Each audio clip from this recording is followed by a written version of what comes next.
Word ছিল 8 নম্বর আর 9 নম্বর word ছিল ফুটিবিল union সাংগঠনিক শাখার সাথে সুনতি ইউনিয়নের সাথে আমাদের কোনো সংযোগ ছিল না। তখন এখানে রাস্তাঘাট খুব খারাপ ছিল, অনেক কষ্ট করে হেঁটে হেঁটে আমরা এখানে দাওয়াতি কাজ করতাম। এখানে একটা মৌলানা আকবর আবু সাহেব আছেন, আমার সাথে দেখা হয়েছে। আমরা 3-4 জন হাঁটতাম আর ঘরে ঘরে যেতাম, মানুষের কাছ থেকে ভোট করতাম। সবাই বলতো আপনাদেরকে এখানে কোনো ভোট দেবে না। অনেক বিরোধিতার মুখে যখন ভোটের রেজাল্ট ঘোষণা করা হতো, জামাত ইসলামীকে 18 সালের নির্বাচনের প্রাক্কালে আমি আর দক্ষিণ জেলার তৎকালীন আমির অধ্যাপক জাফর সাদেক সাহেব আমাদের মুরব্বী, উনি সহ আমরা এলাকায় এসেছিলাম। এই এলাকা থেকে যাওয়ার পথে কে বা কারা খবর দিয়ে আমাদেরকে গ্রেফতার করার জন্য পুলিশ এড়িয়ে দিয়েছিল। আমি সেদিন আর কুমিল্লা হয়ে না গিয়ে সুনতি হয়ে আমরা চকরিয়া চলে গিয়েছিলাম। এই ইতিহাস দিয়ে আজকে মনে পড়ছে। সম্মানিত ভাইয়েরা, এই জনপদে আমাদের ভাইয়েরা যারা ইসলামী আন্দোলনের সাথে ছিল, ইসলামী আন্দোলনের কাজ করছিল, জামাত ইসলামীর ডাকে সাড়া দিয়েছিল, ইসলামী ছাত্র শিবিরের ডাকে সাড়া দিয়েছিল, তাদেরকে পুলিশ টেনে দিয়ে ঘরে ঘরে পুলিশ টেনে দিয়ে তাদেরকে গ্রেফতার করা হতো, নির্যাতন করা হতো। এমন অনেক যুবক ছিল, ভাইয়েরা ছিল, যারা পাহাড়ে পর্বতে রাত্রে বসবাস করতে হয়েছে। শুধু তাই নয়, গত কিছুদিন আগে আওয়ামী ফ্যাসিস্টের আমলে এখানকার আওয়ামী লীগ, যুবলীগ, ছাত্রলীগের নামে, এরপরে বঙ্গবন্ধুর স্মৃতি সংসদের নামে, রাসেল স্মৃতি সংসদের নামে এখানে একটি কমিটি করার পর আমার নারীচ্ছা এলাকার যুবলীগের গুন্ডাদেরকে সাথে নিয়ে, শরী এলাকার আওয়ামী লীগের গুন্ডাদেরকে সাথে নিয়ে পুরুলিয়া সুনতি এই ভান্ড্রিসার আওয়ামী লীগ, যুবলীগ, ছাত্রলীগের গুন্ডারা একটি সমিতি করে মন্দিরাস্থলে একটি সমাবেশ করার মাধ্যমে ঘোষণা দিয়েছিল এই এলাকায় জামাত শিবিরের কোনো স্থান হবে না। আমি আজকে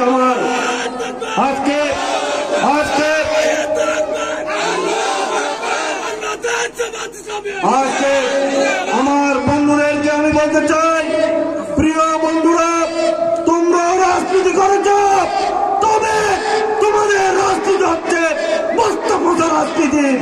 তোমরা রাজনীতি করেছ আদর্শহীন রাজনীতি, তোমরা রাজনীতি করেছ সেনাবাজির রাজনীতি, তোমরা রাজনীতি করেছ ডাকাতের পক্ষ হয়ে রাজনীতি। জামাত ইসলামী আদর্শহীন রাজনীতি করে না। জামাত ইসলামী আদর্শের দ্বারা এবং বাহক, জামাত ইসলামী এমন একটি আদর্শ নিয়ে ময়দানে রাজনীতি করে যে আদর্শ ধারণ করতেন স্বয়ং নবী মুহাম্মদ রাসূলুল্লাহ সাল্লাল্লাহু আলাইহি ওয়াসাল্লাম।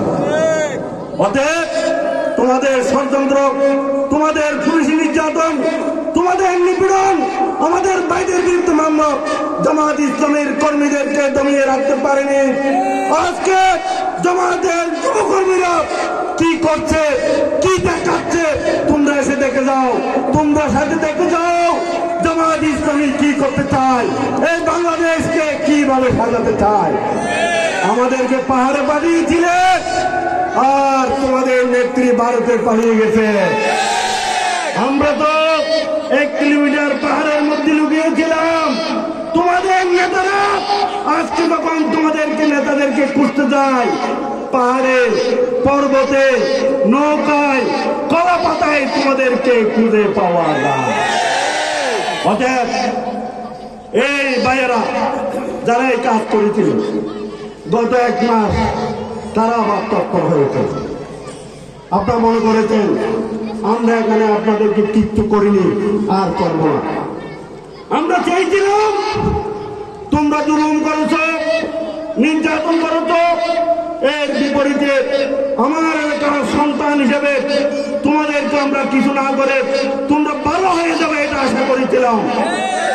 এখন লক্ষ্য করছি আবুল কালাম ভাই বলেছেন কিছু নেতার সাথে থেকে, কিছু নেতৃবৃন্দের সাথে থেকে ছবি তুলে ভিন্ন দলের ব্যানারে বৈষম্য বিরোধী আন্দোলনের ব্যানারে আবার সংগঠিত হয়ে ষড়যন্ত্র করার চেষ্টা করছো।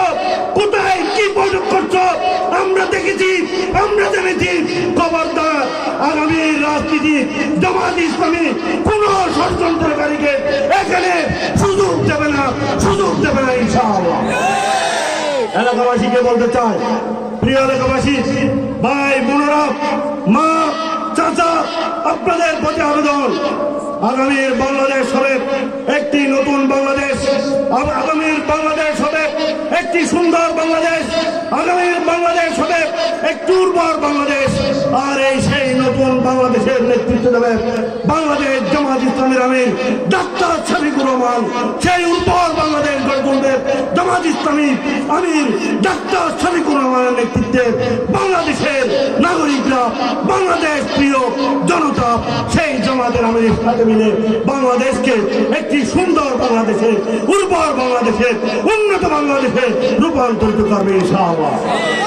অতএব আপনারা যারা আজ এতদিন ষড়যন্ত্র করেছেন, আপনারা শুদ্ধ হয়ে যান, ভালো হয়ে যান, নতুন বাংলাদেশ গড়ার কাজে আত্মনিয়োগ করুন। কোন ষড়যন্ত্র আপনারা করবেন না।